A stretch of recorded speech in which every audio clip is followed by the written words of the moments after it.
Information Kerala മിഷനിലെ ബന്ധു നിയമനം സംബന്ധിച്ച് ജെയിംസ് മാത്യു എംഎൽഎ നൽകിയ പരാതി പുറത്തുവിട്ട് പി.കെ. ഫിറോസിനെ കള്ളക്കേസിൽ കുരുക്കാൻ നീക്കം നടക്കുന്നുവെന്ന് യൂത്ത് ലീഗ്. മന്ത്രി കെ.ടി. ജലീലിന്റെ ബന്ധു നിയമനത്തിലടക്കം കൃത്യമായ വിവരങ്ങൾ ലഭിച്ചത് സിപിഎമ്മിനകത്തു നിന്നാണ്. ഇത് തടയാനാണ് സർക്കാർ ശ്രമിക്കുന്നത്. കെ.ടി. ജലീലിനെ പുറത്താക്കുന്നതുവരെ സമരം തുടരും എന്ന് കെ.പി.സി.സി അധ്യക്ഷൻ മുല്ലപ്പള്ളി രാമചന്ദ്രനും വ്യക്തമാക്കി.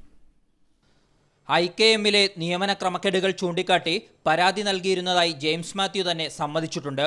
ബാക്കി ഇപ്പോൾ നടക്കുന്നതെല്ലാം ഫിറോസിനെ കുരുക്കാനുള്ള ഗൂഢാലോചനയാണെന്നാണ് യൂത്ത് ലീഗിന്റെ ആക്ഷേപം. ഇതിനെ രാഷ്ട്രീയമായി പാർട്ടി നേരിടുമെന്നും യൂത്ത് ലീഗ് വ്യക്തമാക്കി. ഇവിടെ ജെയിംസ് മാത്യുവിൻ്റെ കത്ത് പുറത്തു വന്നതിന് ശേഷം CPM-ന്റെ അകത്ത് രൂപപ്പെട്ടിരിക്കുന്ന കോളിളക്കം ചെറിയതല്ല. ഇനിയും ഒരുപാട് കാര്യങ്ങൾ ചോരാനുണ്ട് എന്നുള്ള ഭീതിയാണ്. ആ സോഴ്സ് അവസാനിപ്പിക്കുക എന്നുള്ള ലക്ഷ്യമാണ് ഇത്തരത്തിലുള്ള ഒരു നീക്കത്തിന് പിറകിലെന്ന് ഞങ്ങൾ കൃത്യമായി മനസ്സിലാക്കുന്നു. കെ.ടി. ജലീലിന്റെ ബന്ധു നിയമന വിവാദം അടക്കമുള്ളവ പുറത്തു കൊണ്ടുവന്നതാണ് ഫിറോസിനെതിരെ തിരിയാൻ സർക്കാരിനെ പ്രേരിപ്പിച്ചതെന്ന വാദവും യൂത്ത് ലീഗ് ഉയർത്തുന്നു.